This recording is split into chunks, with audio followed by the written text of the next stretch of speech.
How long does it take to get a construction permit?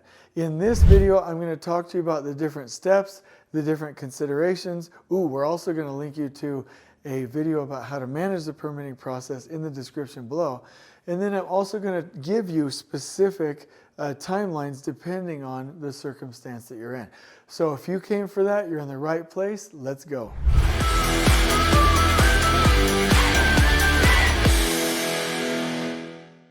So the time that it takes to get a construction permit, obviously, like it's with anything, it varies. So here are some things to consider just as an introduction. The location, the type of project, actually the importance of the project politically, the complexity of the plans, and the efficiency of the permitting authority all play a part. And so just like with anything, you'll want to reference the other video and really see how to manage the process, but you'll want to ask a lot of questions. You'll want to get help, and you'll want to drive the ball. So let me actually give you just a quick example here.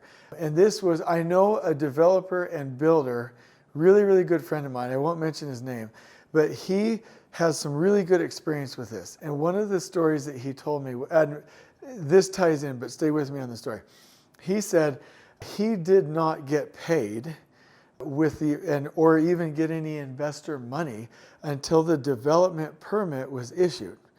And so he had a motivation in the development phases and in some of the permitting phases to like go to the next step, make a decision, go to the next step, ask about it, continually like remind people, always be heading in the next direction, always be driving the ball forward. And so he said, and literally this was a conversation, he said, Jason, because it had to do with money, I was incentivized. I didn't get paid until we had the permit, until we were ready to go. None of the investor money came my way. I was out of pocket. I had a family to feed. I was motivated. I would be down at the city offices. I would ask for the next step. I would make that decision. I would pull the teams together. So that urgency is key when we're talking about permitting. You cannot let this happen and this sounds redundant, by happenstance. It just can't be that way. A lot of times, and so that's the good side. You must have that sense of urgency. The not good approach is to be like, oh, well, I emailed him. Oh, I gave him a call last week. Oh, so-and-so is working on that. Oh, it should be fine. Oh, I think it takes about 4 to 6 weeks. No. That is what I call institutional waiting, right? That is habitual waiting. Oh, I'll wait for them. Or it's like tennis. And I love this analogy. I'll do this. This is what I want to do. Playing football, you are incentivized with your team to move the ball down the field. Tennis is, let me hit that over into your court. It's your court, I'm waiting. Let me hit that back. That's in your court, I'm waiting. It's a destructive game because it's counting on somebody dropping the ball, and it takes forever. So do not play tennis when it comes to permitting. Play football and drive that ball. We don't want anybody dropping the ball in a court. We don't want to hit the ball in somebody else's court. We are always paying attention to it. So this individual I'm talking about, this developer, was like, sometimes the team is like, oh, I sent an email and that's it, I did my job. No. Check in with the city. Go down there. Talk to the specialist at the permitting department that helped you with the pre-application meeting. Make the phone calls. Get people together. Run down decisions and get them made quickly. Get things cleared out of the way. Make sure that people have what they need.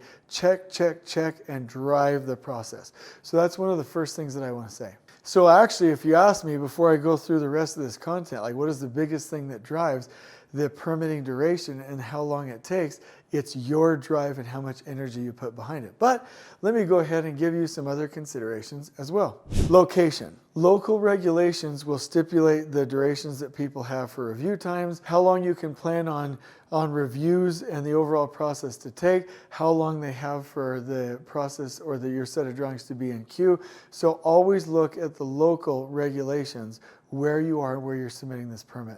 Which actually, before I move on, I want to say that the smaller the authority having jurisdiction, the longer the times might be, the larger they might have more resources and a more streamlined process, right? It would be a huge thing or a big difference if you went from, like, let's say Nogales in Arizona versus Phoenix, right? Phoenix is a massive area, metropolitan area. They have, and a massive city. they have some streamlined, expedited. Number 2, the type and scope of project. Obviously, is it a residential project? Is it a commercial project? Is it an industrial project, right? The simpler the project, the faster it may go, the larger, more complex, and the more nuanced, right? If you are getting exceptions or variances from the city, it might take longer. So just understand the size of the project will affect the overall duration. 3, and this is something that you can actually control, is the completeness of the application. Is it clear? Are the drawings complete? Has the contractor or the construction manager actually worked with the design team to make sure that it was a complete package?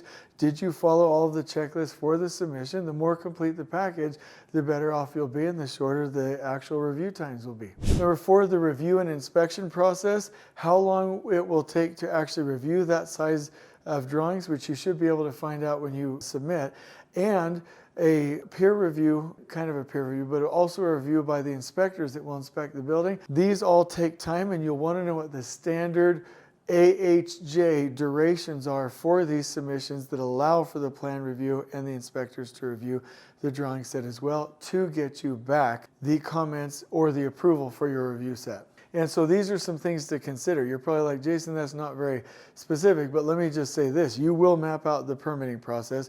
You will create a timeline for how long you think it will take. It will be based on research from the AHJ websites, and you will, like I'm going to say, prorate it or adjust it to the complexity of the project that you have at hand. But let me give you some typical timeframes right now. Simple projects, like small projects, additions, repairs, these could be a couple of weeks. More complex residential projects, something that has a bit of complexity, maybe you're on a hillside, maybe there's some remediation, maybe it's larger in size. These could take a couple of weeks to maybe even months. Standard commercial projects, you're just going to go ahead and plan on a couple of months. I would say 6 weeks to 2 to 3 months is a really good estimate.